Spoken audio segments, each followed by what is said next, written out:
नमस्कार, यो एभिन्यूज खबरको संकेत हो। तपाई अहिले एभिन्यूज एट 7 मा हुनुहुन्छ। म सुभाष नेपाल। म विष्णु बसौला। प्रारम्भमा मूल खबर। संसद विघटन विरुद्ध नागरिक समाजद्वारा काठमाडौँमा विरोध प्रदर्शन।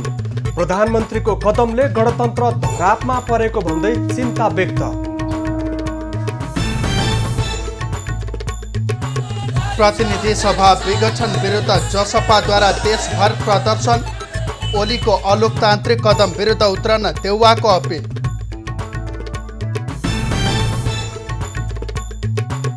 कानुनी र सडक सङ्घर्ष थप प्रभावकारी बनाउने दाहाल नेपाल समूहको निर्णय। प्रधानमन्त्रीको खुलाई अदालतले अवैध ठहर गर्ने विश्वास। आफूहरू नै आधिकारिक नेकपा भएको नेता पोखरेलको दाबी। नेता रावल भन्छन् 29% केन्द्रीय सदस्य रहेको समूह कसरी आधिकारिक। नेपालमा पछिल्लो 24 घण्टामा 500 कोरोना संक्रमित थपिए। 3 जनाको मृत्यु, 840 जना कोरोना मुक्त। फ्रान्समा पनि भेटियो नयाँ स्वरूपको कोरोना भाइरस। नयाँ प्रकारको भाइरस यसअघिको भन्दा संक्रामक।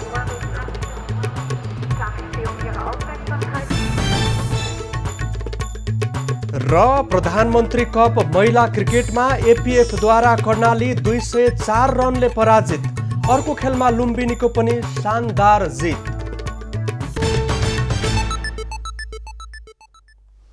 सुभाष, नागरिक आवाजको प्रतिनिधि पनि हो नागरिक समाज।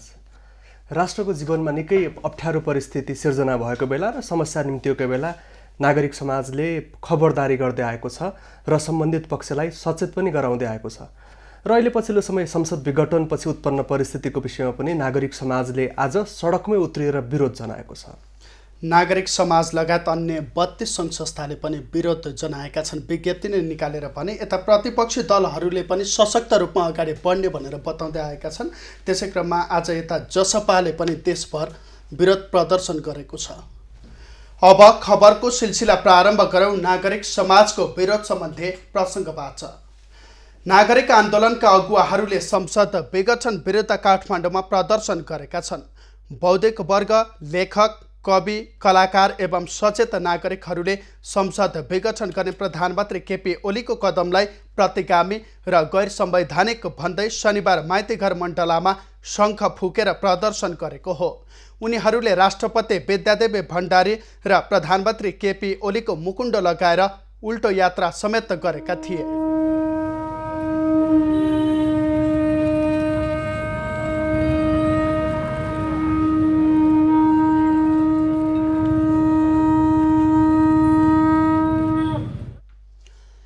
बृहत नागरिक समूहले प्रधानमन्त्री र राष्ट्रपति कार्यालयको मिले भगतमा गरिएको प्रतिनिधि सभा भङ्गले प्रतिगमनतर्फको यात्रालाई ताजा र क्रूर मोड दिएको जनाएको छ।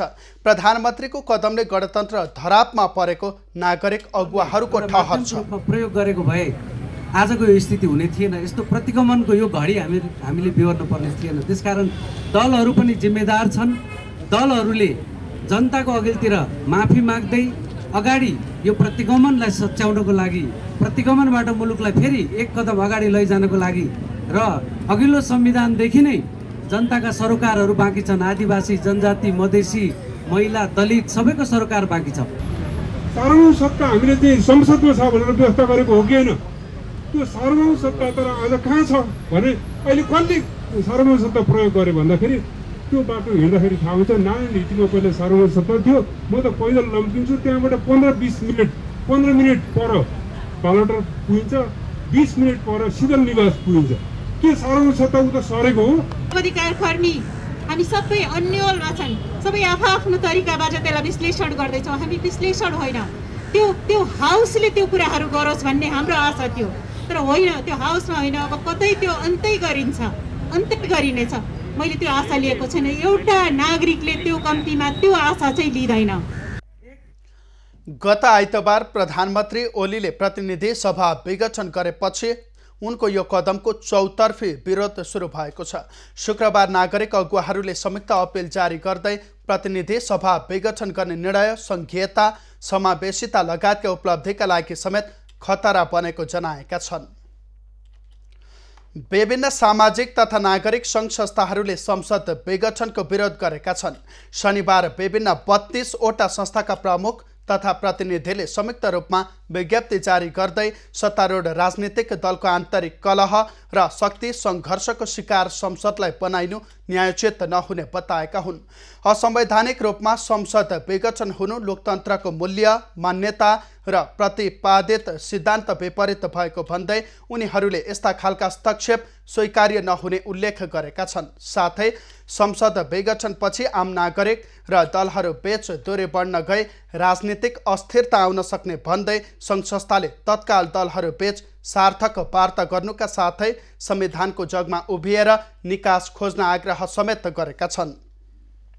विज्ञप्ति जारी गर्दै सङ्घ संस्थाहरूमा इन्हुरेड इन्टरनेसनल, राष्ट्रिय मानवाधिकार प्रतिष्ठान, मानवाधिकार कर्मी, जवाफदेहिता निगरानी समिति नेपाल, सूचनाको हकका लागि नागरिक अभियान, फ्रिडम फोरम लगायत सहभागी रहेका थिए। नेपाली कांग्रेसका सभापति शेरबहादुर देउवाले प्रधानमन्त्री केपी ओलीको कदम असंवैधानिक र अलोकतान्त्रिक रहेको दोहोर्याएका छन्। शनिबार एक अपिल प्रकाशित गर्दै उनले संविधानमा भएको व्यवस्था प्रतिकूल जनभावना विपरीतको कार्य विरुद्ध कांग्रेस एकमत रहेको बताएका हुन्। प्रतिनिधि सभा विघटनलाई असंवैधानिक कदमको संज्ञा दिए पनि पार्टीभित्र भने संसद पुनर्स्थापनाका पक्षमा नदेखिएको भन्दै तीव्र आलोचना भइरहेको समयमा देउवाले अपिल प्रकाशित गर्दै पार्टीको ध्यान सरकार विरुद्धको आन्दोलनमा भएको जानकारी दिएका हुन्। देउवाले प्रतिनिधि सभा विघटन विरुद्धको प्रदर्शनमा सरिक हुन सम्पूर्ण लोकतन्त्रवादीलाई अपिल समेत गरेका छन्। कांग्रेसले सोमबार 165 निर्वाचन क्षेत्रमा प्रतिनिधि सभा विघटन विरुद्ध प्रदर्शन आयोजना गरेको छ।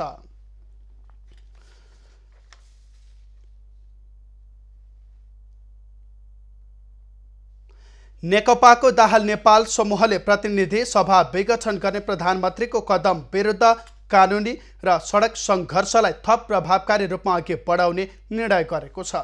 शनिबार पेरिस डाँडास्थित पार्टी कार्यालयमा भएको शीर्ष नेताहरूको बैठकले प्रधानमन्त्री ओली निरङ्कुश शैलीमा अघि बढेको भन्दै असंवैधानिक कदम सच्याउन आन्दोलनको विकल्प नभएको निष्कर्ष निकालेको हो। प्रतिनिधि सभा जीवितै रहेको भन्दै बैठकले प्रधानमन्त्री ओलीले गरेको कुलाई अदालतले अवैध ठहर गर्ने विश्वास समेत व्यक्त गरेको छ। पार्टीको आगामी रणनीति तय गर्न आयोजित बैठकमा अध्यक्षद्वय पुष्पकमल दाहाल, माधव नेपाल, वरिष्ठ नेता झलनाथ खनाल, प्रवक्ता नारायण काजी श्रेष्ठ लगायतका नेताहरू सहभागी भएका थिए।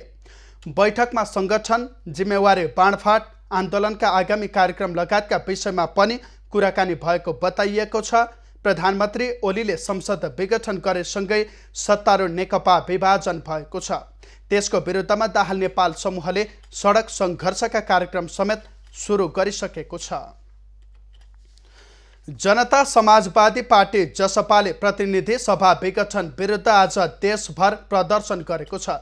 प्रधानमन्त्री केपी ओलीले असंवैधानिक तवरबाट संसद विघटन गरेको भन्दै त्यसको विरोधमा जसपाले जिल्ला सदरमुकाम सहित मुख्य शहरमा मसाल जुलुस प्रदर्शन गरेको हो।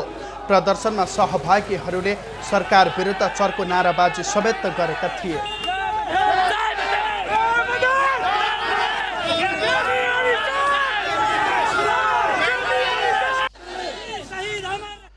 प्रदर्शनमा सहभागी जसपाका नेताहरूले सरकारले संसद विघटन गरेर प्रतिगामी कदम चालेकाले आन्दोलनमा उत्रनु परेको बताएका छन्। गरेर संसद विघटन गरेर जुन रासलीला उहाँ बलुवाटारमा गर्न लाग्नु भएको त्यसको विरोधमा हामी जुन छ यो एउटा यो सूचनाको लागि कि यो नगर्नुस्, प्लिज यसलाई चाहिँ नि आफ्नो सिस्टममा ल्याउनुस्, नत्र यो आज राग जुलुस हो के जुलुस आउँछ भोलि पर्सि ठेगान छैन। प्रतिनिधि सभा विघटन विरुद्ध जसपाले शुक्रबार विभिन्न स्थानमा राष्ट्रपति र प्रधानमन्त्रीको पुतला समेत जलाएको थियो। जसपाले संसद जीवितै रहेको भन्दै सभामुख अग्नि सापकोटालाई भेटेर बैठक बोलाउन समेत आग्रह गरिसकेको छ। प्रतिनिधि सभा विघटन विरुद्ध जनता समाजवादी पार्टीले वीरगञ्जमा शनिबार प्रदर्शन गरेको छ। प्रदर्शनमा सहभागीहरूले वर्तमान सरकार संघीयता र संविधान विरोधी भएको आरोप लगाए।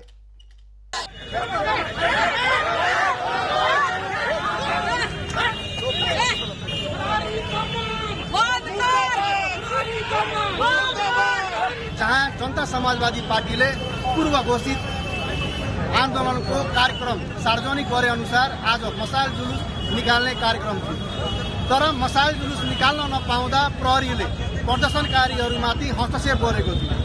हस्तक्षेप गर्ने क्रममा प्रहरी र प्रदर्शनकारीहरूबीच केही बेर खम्साखम्सी समेत भएको थियो।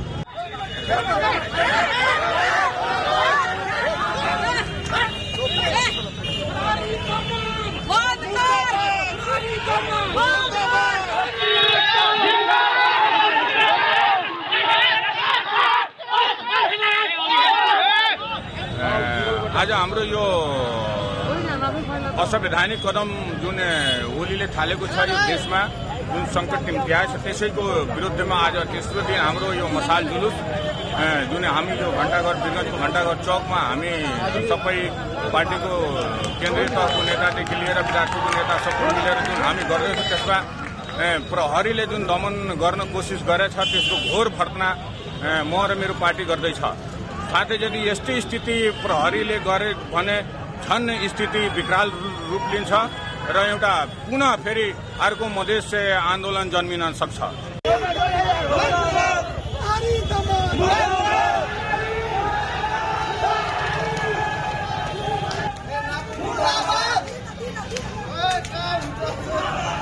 जे जस्तो भए पनि मुलुकमा सङ्कट अहिले छाइरहेको अवस्था छ। आन्दोलन दिन प्रतिदिन बढिरहेको पनि हामीले हेर्न सक्छौँ।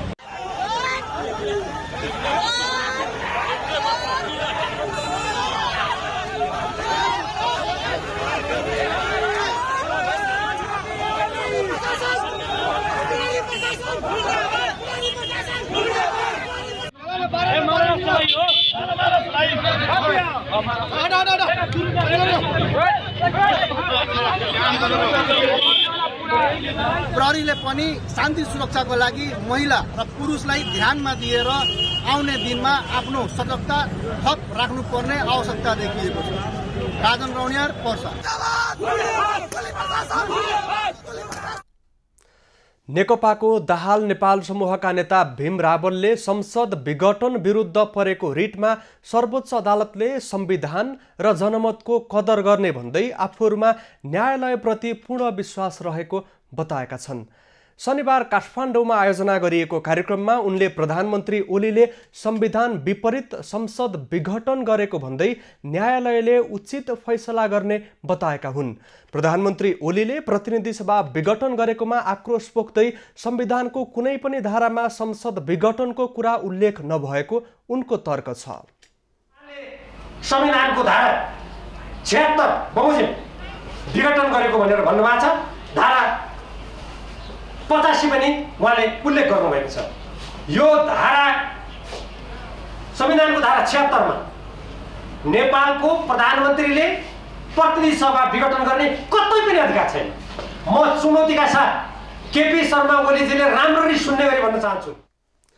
रावलले आफू वरिपरि बस्नेले काम गर्न दिएन भन्नु पनि गलत भएको टिप्पणी गर्दै नेता रावलले निजगढ, पोखरा, भैरहवा विमानस्थल लगायतका आयोजना निर्माणमा कुनै अवरोध नभएको बताएका छन्। नेता रावलले ओलीसँग 29% पनि केन्द्रीय सदस्य नरहेको जिकिर गरेका छन्। उनले संसद विघटनको विरोधमा अदालतमा मुद्दा परेको सुनवाईका क्रममा अदालतले संविधानको सम्मान गर्नेमा आफूहरू विश्वस्त भएको पनि जिकिर गरे। उपप्रधान एवं नेकपाका नेता ईश्वर पोखरेलले सूर्य चिन्ह लिएर नेकपा जनताको माझ जाने बताएका छन्।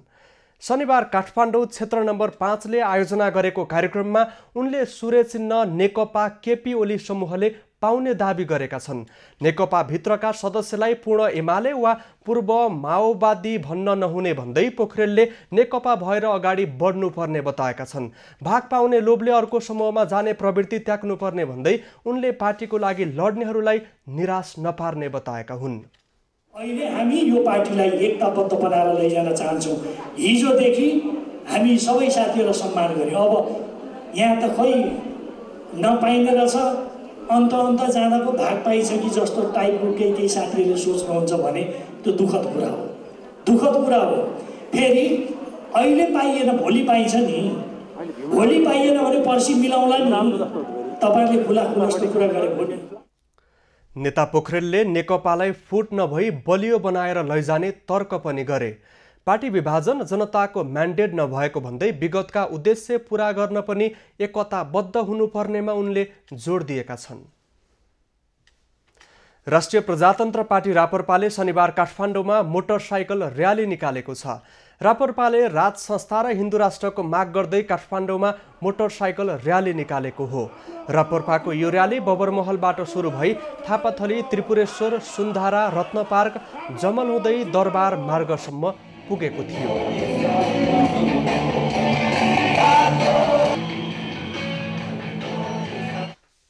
र्यालीमा रापरपाका अध्यक्षहरू कमल थापा, डाक्टर प्रकाश चन्द्र लोहनी लगायतका नेताहरू सहभागी भएका थिए। रापरपाले राज संस्था र हिन्दू राष्ट्रको माग गर्दै विभिन्न सङ्घर्षका कार्यक्रम घोषणा गरिसकेको छ। पुष 17 गते उपत्यकामा बृहत प्रदर्शन गर्ने तयारी रापरपाले गरेको छ। रापरपाका अध्यक्ष कमल थापाले उखु किसानको बाँकी भुक्तानी दिलाउन पहल गर्ने बताएका छन्।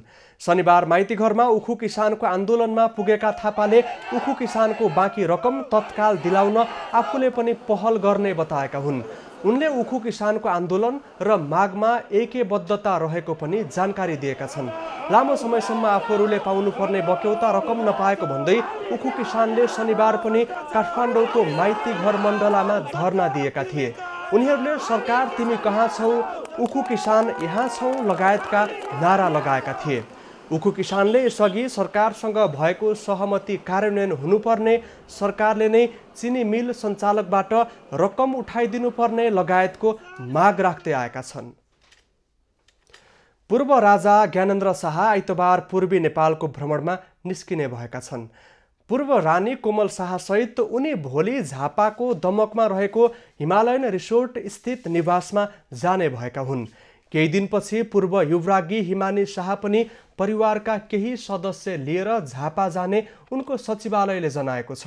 झापा बसाइको क्रममा उनले राजावादी सङ्घ संस्थाका प्रतिनिधि सहित विभिन्न दलका नेता कार्यकर्तासँग भेट्ने बताइएको छ। झापा बसाइको क्रममा उनले केही धार्मिक स्थलको भ्रमण गर्ने समेत सम्भावना रहेको छ।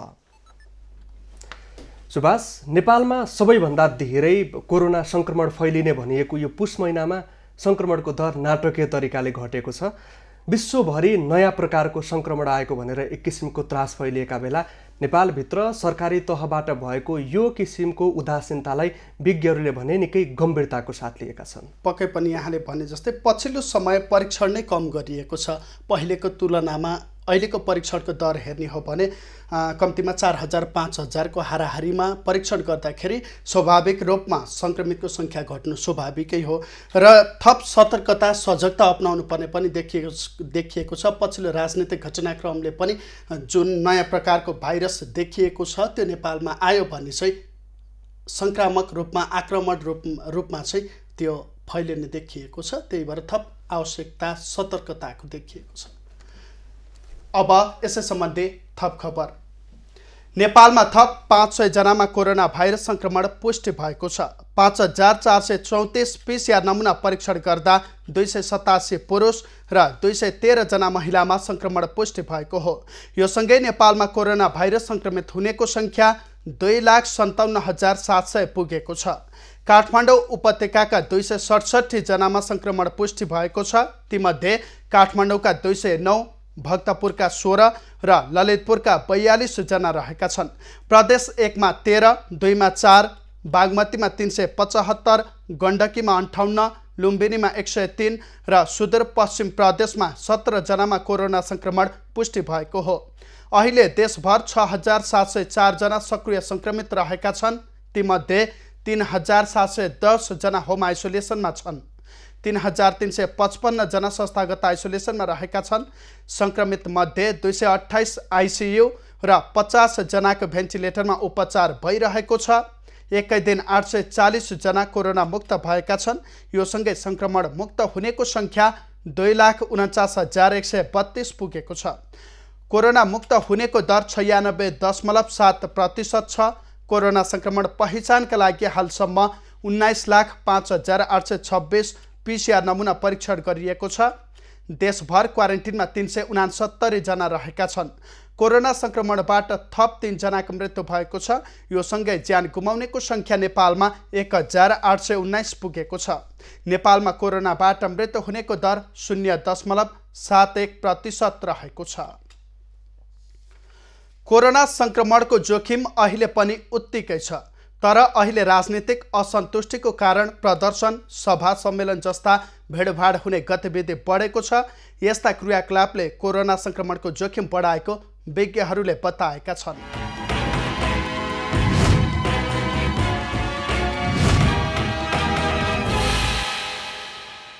बेलायतमा कोरोना भाइरसको नयाँ स्वरूप देखा परेको छ। भाइरसको नयाँ स्वरूप अहिलेको कोरोना भाइरस भन्दा 70% बढी शक्तिशाली भएको अध्ययनहरूले देखाएको छ। कोरोना भाइरसको नयाँ प्रकार तीव्र गतिमा फैलिएका कारण बेलायतको इङ्ल्यान्ड, वेल्स र स्कटल्यान्डमा चौथो स्तरको कडा प्रतिबन्धहरू लागू गरिएको छ।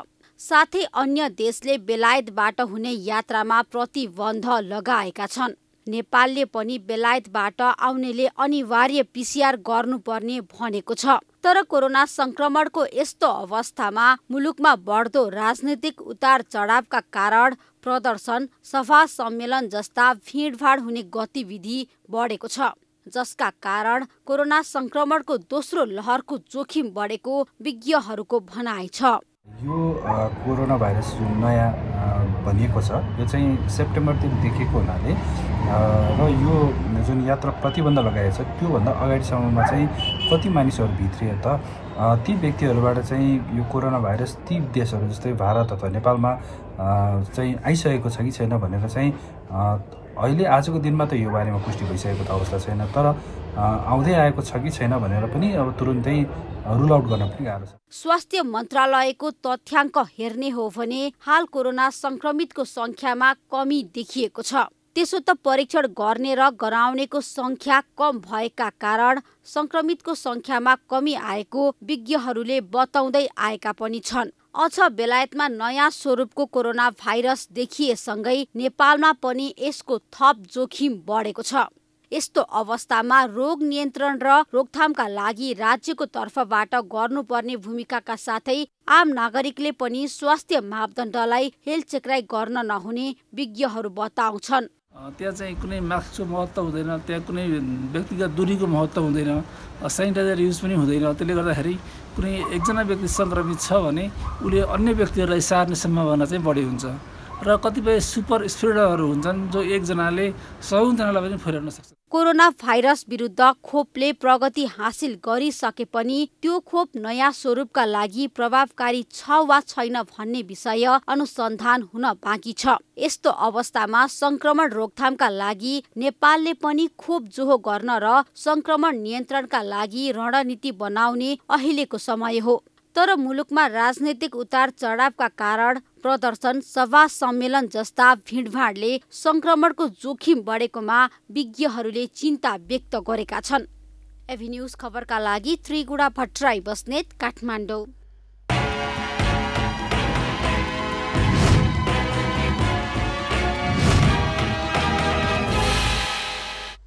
शिक्षा मन्त्री कृष्ण गोपाल श्रेष्ठले प्रधानमन्त्रीलाई चौतर्फी घेराबन्दीमा पारेका कारण अहिलेको अवस्था सिर्जना भएको बताएका छन्।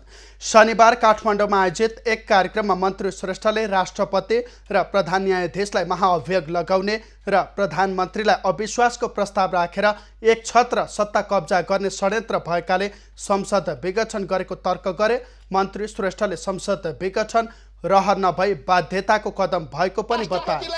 महाअभियोग लागेर हटाउने, प्रधानमन्त्रीले अविश्वासको प्रस्तावबाट हटाउने, प्रधान न्यायाधीशलाई चाहिँ महाअभियोग लगाएर सिध्याइदिने अनि त्यसपछि एक छत्र सत्ता कब्जा गर्ने, संसद विघटन गर्नु रहरको कुरा छैन। यो बाध्यताको स्थिति हो। अविश्वासको प्रस्ताव दर्ता गरेर प्रधानमन्त्रीलाई चाहिँ अविश्वासको प्रस्तावबाट हटाएर देशमा अस्थिरता अराजकता ल्याएको हेर्नु पर्यो। होइन भने स्थिरता दिगो र स्थायित्वको लागि भने जनतासँग मत मागेर 5 वर्षको सरकार भनेर अगाडि बढेको सरकारले चल्नै दिन्न। मन्त्री श्रेष्ठले सरकार जनताको साथमा रहेको भन्दै निर्वाचनसँगै विकास निर्माणको कामले पनि निरन्तरता पाउने बताएका छन्। सञ्चार तथा सूचना प्रविधि मन्त्री पार्वत गुरुङले इमानदारिताका साथ राष्ट्र सेवाको काममा लागिरहने प्रतिबद्धता व्यक्त गरेका छन्। सरकारका प्रवक्ता समेत रहेका मन्त्री गुरुङले उच्च नैतिकता, स्वाभिमान र इमानदारिताका साथ काम गर्दा मात्रै हरेक क्षेत्रमा सफलता प्राप्त हुने पनि स्पष्ट पारे। रत्न धर्मस्मृति प्रतिष्ठानले शनिबार काठमाडौँमा आयोजना गरेको एक कार्यक्रममा बोल्दै उनले उच्च नैतिकता र इमानदारिताका साथ काम गरेकै कारण आफूले राष्ट्रको सेवा गर्ने अवसर पाएको बताए। भोलि कार्यक्रममा मन्त्री भएर गइन्छ कि अब भन्ने थियो, तर त्यस्तो रहेन। म स्वाभाविक रूपमा मलाई आफूलाई पनि मेरो आफ्नो खालको स्वाभिमान र इमानदारितालाई अब कसैले पनि मलाई कमजोर रूपमा हेर्न सक्दैन भन्ने मलाई दावा पनि गर्न सक्छु। त्यसैले म आफ्नो ठाउँबाट सधैँ सधैँ उच्च नैतिकताका साथ इमानदारिताका साथ सधैँ बाँचिरहन पाऊँ भन्ने मेरो इच्छा छ। कार्यक्रममा शैक्षिक अभियन्ता डीबी खड्काद्वारा लिखित कल्पना र वेदना तथा सपना र सिर्जना नामक कविता सङ्ग्रह तथा जुगुदेखि मुगुसम्मको अनुभूति समेटिएको निबन्ध सङ्ग्रह विमोचन गरिएको थियो। पार्टी कार्यालय कब्जाको होड। पार्टीको नेतृत्व विभाजनपछि विभाजित भएका चितवनका नेता कार्यकर्ताहरू जिल्ला पार्टी कार्यालय कसको पक्षमा पार्ने भन्ने रणनीतिमा लागेका छन्। आज बिहान ओली पक्षले कार्यालयमा ताला लगायो भने 1 घण्टाभित्रै दाहाल नेपाल समूहले ताला तोड्यो। ताला लगाउन पुगेका ओली समूहका कार्यकर्ताले सूचना टाँस गरी ताला लगाएका थिए। सूचनामा पार्टी कार्यालयबाट पार्टी विरोधी गतिविधि भएको उल्लेख गरिएको छ। ओली समूहले लगाएको ताला फोड्न पुगेका दाहाल नेपाल समूहका कार्यकर्ताले नेता ओलीको एकाधिकार र सर्वसत्तावादी सोचका कारण यस्तो स्थिति आएको बताएका छन्। उनीहरूले केन्द्रदेखि जिल्लासम्म आफूहरूको पूर्ण बहुमत रहेकाले पार्टी कार्यालय र भौतिक सम्पत्ति दाहाल नेपाल समूहको हुने दाबी गरेका छन्। दुवै समूह भौतिक रूपमा उपस्थित हुन थालेपछि प्रहरीले सुरक्षा व्यवस्था कडा बनाएको छ। हुम्लाका प्रतिनिधि सभा सदस्य छक्क बहादुर लामा नेकपाको दाहाल नेपाल समूहमा फर्किएका छन्। प्रतिनिधि सभा विघटनपछि 2 समूहमा बाँडिएको नेकपाभित्र उनी प्रधानमन्त्री केपी ओलीको समूहमा लागेका थिए। उनलाई ओलीले केन्द्रीय सदस्य समेत बनाएका थिए। लामाले आज विज्ञप्ति प्रकाशन गर्दै आफू नेकपाको दाहाल नेपाल समूहमै रहेको बताएका हुन्। नेकपा कर्णालीका अध्यक्ष गोरख बोगटी र कर्णाली प्रदेशका सामाजिक विकास मन्त्री दल राउलले मन्त्री बनाउन सहयोग गर्ने भनेपछि उनी ओली समूहमा पुगेको आरोप लगाएका थिए। तर उनीहरू दुवैजना पछिल्लो मन्त्रीमण्डल विस्तारमा मन्त्री बनेका थिएनन्। लामा 2074 को प्रतिनिधि सभा निर्वाचनमा पार्टी निर्णय विपरीत स्वतन्त्र उम्मेदवारी दिएर निर्वाचित भएका थिए। ग्रिल तथा स्टिल व्यवसायीले ग्रिल जन्य फलामको मूल्य अस्वाभाविक रूपमा बढेको बताएका छन्। व्यवसायीहरूको छाता संगठन ग्रिल तथा स्टिल व्यवसायी महासंघ नेपालले शनिबार आयोजना गरेको अन्तर्क्रिया कार्यक्रममा व्यवसायीले ग्रिल जन्ने अन्य फलामको मूल्य अत्याधिक अनियन्त्रित र अस्वाभाविक रूपमा बढेको बताएका हुन्, जसका कारण व्यवसाय नै साथै व्यवसायी समेत धराशायी हुने स्थिति बनेको भन्दै चिन्ता व्यक्त गरिएको छ। अन्तर्राष्ट्रिय बजारमा फलामको कच्चा पदार्थ ब्लेडको मूल्यमा भएको वृद्धि भन्दा नेपाली बजारमा दोब्बर मूल्य बढेको महासंघका अध्यक्ष मोहन कटुवालले बताएका छन्। वैज्ञानिक ढङ्गले बढेको कुरामा हामी कुनै पनि विरोध छैन, तर नियतवश बाहिर 10% बढेको छ र नेपालमा चाहिँ 50% बढाउने हो, 30% बढाएको हो भने यो हाम्रो लागि सही हुने छैन। हामी व्यवसाय उद्योगी मात्र नभई उपभोक्ता पनि हो। निर्माण क्षेत्र सबैतिर त अवस्था छ, किनभने हामीले फलामको मात्रै कुरा हुँदैन, सिमेन्ट डन्ठदेखि लिएर अरू सामान बढ्दा पनि निर्माण नभएपछि हाम्रो कामहरू रोकिन्छ। कोरोना भाइरसको कारण बन्द भई मारमा परेका उद्योगहरू बिस्तारै सञ्चालनमा आउन नपाउँदै भएको मूल्य वृद्धिले सम्पूर्ण ग्रिल उद्योग बन्द हुने अवस्थामा पुगेको महासङ्घले जनाएको छ। मूल्य वृद्धिबाट देशभरि सञ्चालित 11,000 भन्दा बढी ग्रिल उद्योग बन्द हुने जोखिम रहेको महासङ्घको भनाइ छ। यसबाट करिब 1,60,000 श्रमिक र तिनका आश्रित 15 लाख व्यक्तिको रोजगारी घुम्ने अवस्था आएको बताइएको छ। नेपालमा ग्रिल व्यवसायले मात्रै वार्षिक 50 अर्ब बढीको ग्रिलजन्य सामग्रीको उत्पादन गर्दै आएको छ। किराँत समुदायको महान चाड उधौलीको अवसरमा किराँत राई लेखक सङ्घको आयोजनामा साकेला साहित्य महोत्सव शनिबारबाट काठमाडौँमा सुरु भएको छ। आइतबारसम्म चल्ने महोत्सवमा उधौलीमा सम्पन्न हुने महोत्सवमा साकेला कविता प्रतियोगिता गरिएको छ। महोत्सवको पहिलो दिन वरिष्ठ कवि तथा गीतकार भूपाल राईले किराँत प्राज्ञिक सत्ता निर्माण विषयमा विचार प्रस्तुत गरिएको बताइएको छ।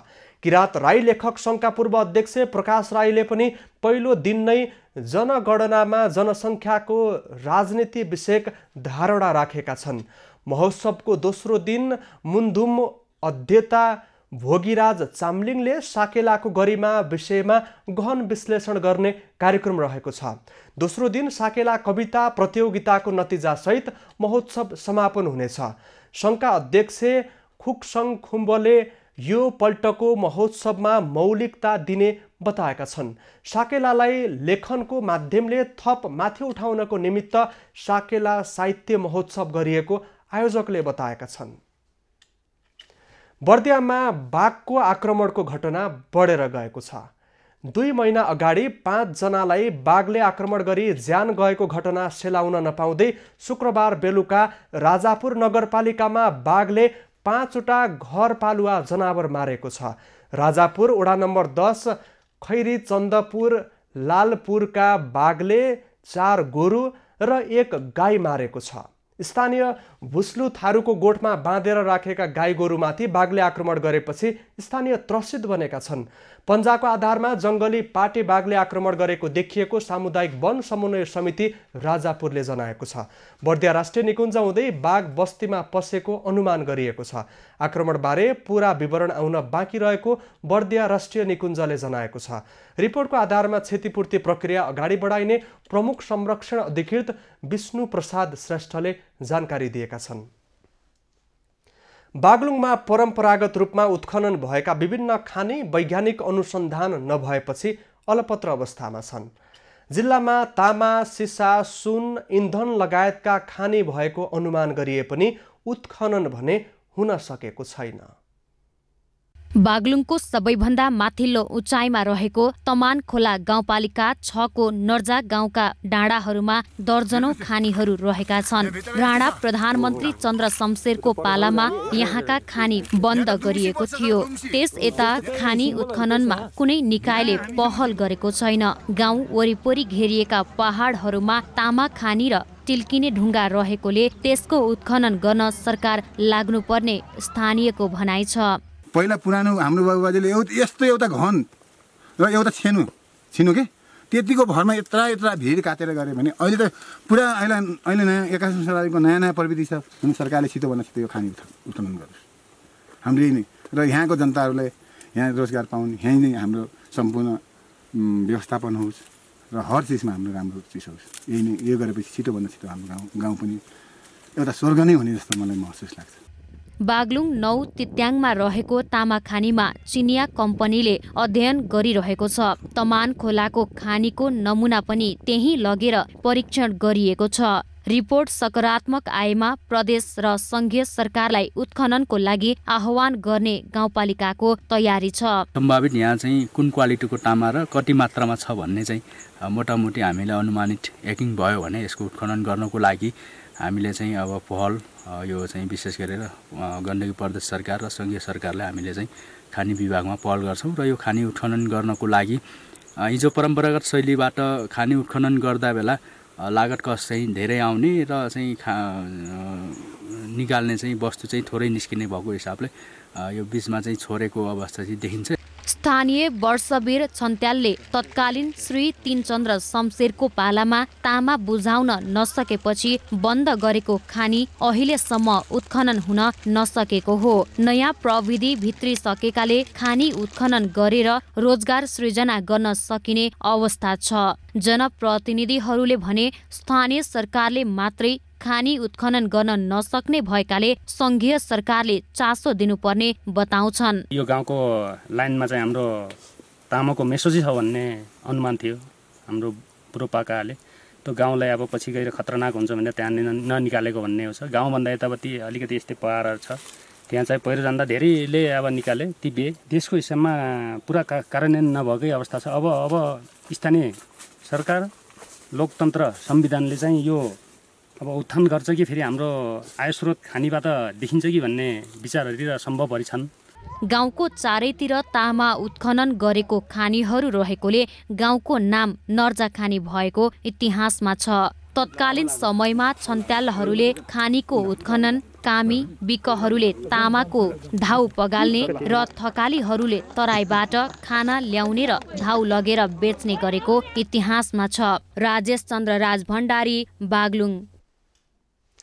बाजुरा जिल्लाको सदरमुकाम मार्तडीका महिलाहरू आत्मनिर्भर बन्नको लागि अचार उद्योग सञ्चालन गरेका छन्। 1 लाखको लगानीबाट सुरु भएको दिदीबहिनी उद्यमशील महिला समूहले महिलाहरूलाई उद्यमी बनाउन अचार उद्योग सञ्चालनमा ल्याएको हो। बाजुरा सदरमुकाम मार्तडीमा उत्पादन भएको अचार जिल्लाकै बजार, बामका, कोल्टी, तिपाडा लगायत सुदूरपश्चिमको राजधानी धनगढीसम्म पुग्ने गरेको छ। वर्षाको समयमा बाटो अवरोध हुँदा यातायात नचल्दा अचार सदरमुकाम मार्तडीलाई मात्रै पुग्ने गरी महिलाहरूले उत्पादन गर्दै आएका छन्। हाम्रो अचार चाहिँ फालासन, बामका, अहिले हामीले अलिकति धनगढी पनि पठायौँ अनि अहिले कोल्टी क्षेत्र पनि पठाएको छौँ। अनि अहिले चाहिँ गाडीको असुविधा भएको कारणले गर्दा चाहिँ हाम्रो अचार मार्तडीमै सीमित भइरहेको छ। लकडाउनको बेला के गर्ने भन्ने सोच्दा थोरै महिलाहरू मिलेर अचार उद्योगको अवधारणा ल्याई अचार उद्योग सञ्चालन गरिएको हो। दिदी बहिनी उद्यमशील महिला समूहले अहिलेसम्म 11 जना महिला उद्यमी तयार गरिसकेका छन्। महिलाहरूले घरेलु तथा साना उद्योग कार्यालय बाजुराको सहयोगमा कागती, अमला, खुर्सानी, ग्यान्टेमुला, केरा र मासु लगायतको अचार उत्पादन गरिरहेका छन्। यहाँ 8-10 वटा आइटम बनिसके। अचार चाहिँ हामीले खुर्सानीको, अनि चोताको, केराको, अनि मासुको अचार, अमलाको, विभिन्न 4-5 वटा आइटम अमलाको, अनि डल्ले खुर्सानीको, गाजरको लगायत यहाँ उत्पादन भएका, जिल्लामा उत्पादन भएका जे जति चिजवस्तु पाइन्छ त्यो सबैको अचार बनाइराखेका छौँ। कोरोना भाइरसका कारण लकडाउन सुरु भए पनि खाली बस्नुपर्ने महिलालाई उद्यमशील बनाउन INF नेपाल र घरेलु तथा साना उद्योग कार्यालय बाजुराले सहयोग गरेको हो। महिला समूहलाई आत्मनिर्भर बनाउन सहयोग जारी राख्ने र उद्यम बनाउन सहयोग गर्ने आश्वासन दुवै संस्थाले दिएका छन्। पहिलेदेखि आफूले उत्पादन गर्दै पनि आउनु भएको छ। त्यसकारणले आउने दिनमा उहाँहरूले साँच्चै आफ्नो जीवनलाई परिवर्तन गर्ने किसिमले यो तालिमलाई उपभोग गर्नुहुनेछ भन्ने मैले आशा लिएको छु। हामीले यो एक डिब्बा त्यहाँ लगेर गुणस्तरमा गरेर म्यानुफ्याक्चर भने यो डेट एक्सपायर डेट सब लेख्नुपर्छ। यसमा भित्र भएको जम्मै चाहिँ यो यति मात्रा यो लेख्नुपर्छ। त्यसैले यो हामीले चाहिँ एक्लैले हामीले गर्दै नहुने कुरो हो र आउँदो दिनहरूमा हामी चाहिँ त्यो गुणस्तर कार्यालयमा गएर हामी उसँग सम्झौता गर्छौँ।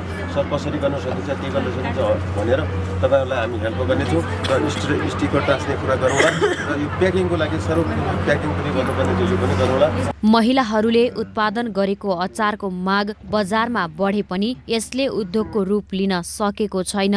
उत्पादनलाई ब्रान्डिङ गरेर उद्योग बनाउन सके देशभर अचार पुर्याउन सकिन्छ। लक्ष्मी राज पाध्याय, बाजुरा। कञ्चनपुरको चुरेफेदमा रहेको भम्केली धामलाई धार्मिक पर्यटकीय स्थलको रूपमा विकसित गर्नको लागि 75 फिट अग्लो नेपाल आमाको मूर्ति निर्माण भइरहेको छ। कोरोना भाइरसका कारण रोकिएको 75 फिट अग्लो नेपाल आमाको मूर्ति निर्माण पुनः अगाडि बढेको हो। कञ्चनपुरको भीमदत्त नगरपालिका वडा नम्बर 8 स्थित भम्केनी धाममा 75 फिट अग्लो नेपाल आमाको मूर्ति निर्माण गर्ने कार्यको सुरुवात जगद्गुरु मोहन शरण देवाचार्यले गरेका हुन्। हालसम्म मन्दिरको जग निर्माण गरिएको छ भने मूर्ति निर्माणका लागि आवश्यक पर्ने कच्चा पदार्थ संकलन भइरहेको छ। 5 पाण्डवहरूले वनवासको समयमा यस क्षेत्रका कुवाहरूमा पानी निकाल्दा भक्कानिएर पानी आएकोले यसलाई भम्का भनिएको र यस क्षेत्रको इतिहास महाभारतसँग जोडिएको किम्वदन्ती रहेको छ। भम्केनी धामका पुजारी नन्ददास शरण फेरि महाराजजीको तर्फबाट यो भम्केनी धाम भनेर रह्यो। पाण्डवहरू यहाँबाट माथि गएका छन्। भीमथाल भन्ने पनि एउटा ठुलो छ। गुप्तचर समयमा पाण्डवहरू यहाँबाट पूर्वतिर जाँदाखेरि यो पहाडमा एउटा ठुलो शिला छ। त्यो ठुलामा घुँडो पारेर त्यसमा दबिएको हुनाले त्यहाँबाट पानी फुटुन्छ। त्यहाँ पनि एक भम्को जस्तै पानी आउँछ। त्यो इतिहास यहाँको छ। धार्मिक पर्यटकीय दृष्टिकोणले समेत महत्त्वपूर्ण मानिएको भम्केनी धाममा पर्यटन प्रवर्धनका लागि सरकार र सरोकारवालाहरूले समेत चासो देखाएका छन्। कोभिड-19 संक्रमण सुरु हुनुभन्दा पहिलेको समयमा आन्तरिक तथा बाह्य पर्यटक एवं दर्शनार्थीहरूको बाक्लो उपस्थिति हुने गरेको भए पनि कोभिड-19 को महामारी भन्दा यता भम्केनी धाममा पर्यटकहरूको चहल पहल घटेको छ। यद्यपि अहिले पनि भम्केनी धाममा दैनिक 200 जनाको हाराहारीमा आन्तरिक पर्यटक दर्शनका लागि आउने गरे भम्केनी धामका चौकीदार नरबहादुर धामी भम्केनी धाममा अहिले कोरोनाको अलिक कम घट्या छन् मान्छे। न त कहिले 100 कहिले 150 आउँछन् जान्छन्। त्यति बस्न टेक्दैनन्। उसरी दिनमा 200-250 जति आउँछन्। भक्तजन आउँछन्, सहयोग गर्छन्। कोही 100 चढाउँछन्, कोही 20 दिन्छन्, कोही 500 पनि दिन्छन्, कोही रसिद काट्छन्, कोही दान पेटीमा हाल्छन्। त्यसरी अहिले चलिरहेको छ। भम्केनी धाममा नेपाल आमाको मूर्तिसँगै सुदूरपश्चिमका 9वटै जिल्लाको नामबाट 9वटा कुण्डका साथै सूर्यकुण्ड, गणेशकुण्ड, अग्निकुण्ड लगायतका अन्य 5 कुण्ड समेत निर्माण भइरहेका छन्। भम्केनी धाममा रहेको प्राचीन सिद्धनाथ बैजनाथ मन्दिरमा 100औं वर्ष पुराना घण्ट, कुवा र शिलाहरू रहेका छन्। 2070 सालसम्म खासै चर्चामा नरहेको भम्केनी धाममा जगद्गुरु मोहन शरण देवाचार्य आएपछि त्यस यता मात्रै यहाँको मुख्य धार्मिक पर्यटकीय क्षेत्रका रूपमा हुन पुगेको स्थानीयको भनाइ छ। 2070 भन्दा अगाडि हामी आउँथ्यौँ। यो खाली जङ्गल एउटा धाम मात्र थियो। यहाँ हामी डरेर आउँथे हो कि रौतलातिर उतातिर बढी जान्थे हामी पूजा गर्न। 2070 साउनमा महाराज श्रीले यहाँ पाइलो चाल्नुभयो र घनघोर जङ्गल देख्यो उनले। यहाँ नौलाहरूदेखि पाण्डवहरूले गरेको उनलाई सपना भएछ कि यस क्षेत्रलाई धार्मिक तथा पर्यटकीय क्षेत्रको रूपमा अझै प्रवर्धन र विकास गर्न सके कञ्चनपुरको मात्र नभई सिङ्गो सुदूरपश्चिम प्रदेशकै आर्थिक तथा धार्मिक एवं पर्यटकीय विकासमा टेवा पुग्ने देखिन्छ। हरिश चन्द्र बाग, कञ्चनपुर। अबको पालो एफिनिज स्पोर्ट्सको।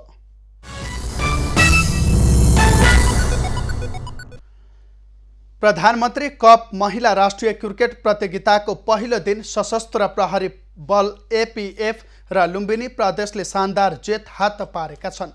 करुणा भण्डारीको घातक बलिङमा सशस्त्र प्रहरी बल एपीएफले कर्णाली प्रदेशमाथि 204 रनको शानदार जित निकालेको छ। टस जितेर पहिले ब्याटिङ गरेको एपीएफले विस्फोटक ब्याटिङ गर्दै 20 ओभरमा 4 विकेट गुमाएर 235 रनको विशाल योगफल तयार पार्यो। बलिङमा भन्दा ब्याटिङमा निरीह बनेको कर्णालीले 236 रनको चुनौती पछ्यायो। तर राष्ट्रिय टिमका खेलाडीहरूको बाहुल्यता रहेको एपीएफ सामु निरीह बन्दा 14.1 ओभरमा सम्पूर्ण विकेट गुमाएर 31 रनमा समेटियो। 31 रनमा पनि 15 रन एक्स्ट्राबाट पायो भने ब्याटबाट मात्र 16 रन बनाउन सफल भयो। कुनै पनि खेलाडीले दोहोरो रन छुन सकेनन्।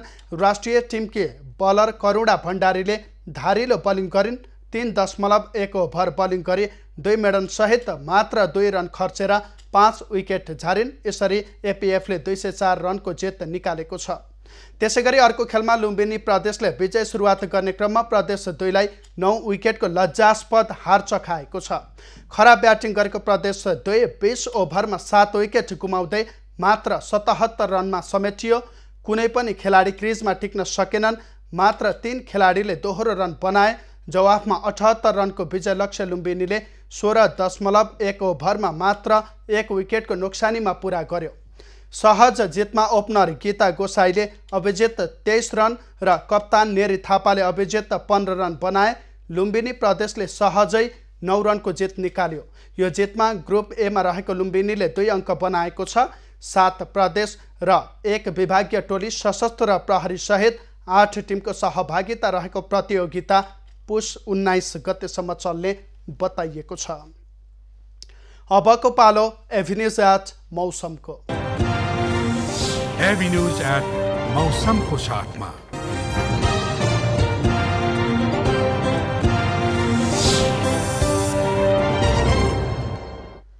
पछिल्लो 24 घण्टामा तराईका केही स्थान बाक्लो हुस्सो र कुहिरोले ढाक्यो। आज राति गण्डकी प्रदेश, लुम्बिनी प्रदेश, कर्णाली र सुदूरपश्चिम प्रदेशमा आंशिक बदली हुनेछ भने बाँकी स्थानको मौसम सामान्यतया सफा रहने जल तथा मौसम पूर्वानुमान महाशाखाले जनाएको छ।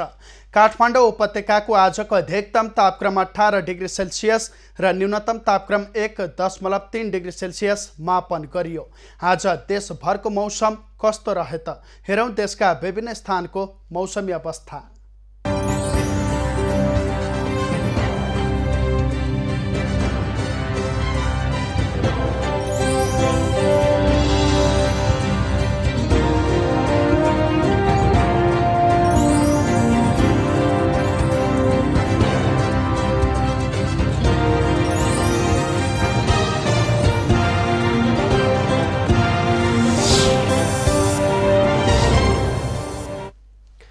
अहिलेलाई खबरको क्रम यति नै।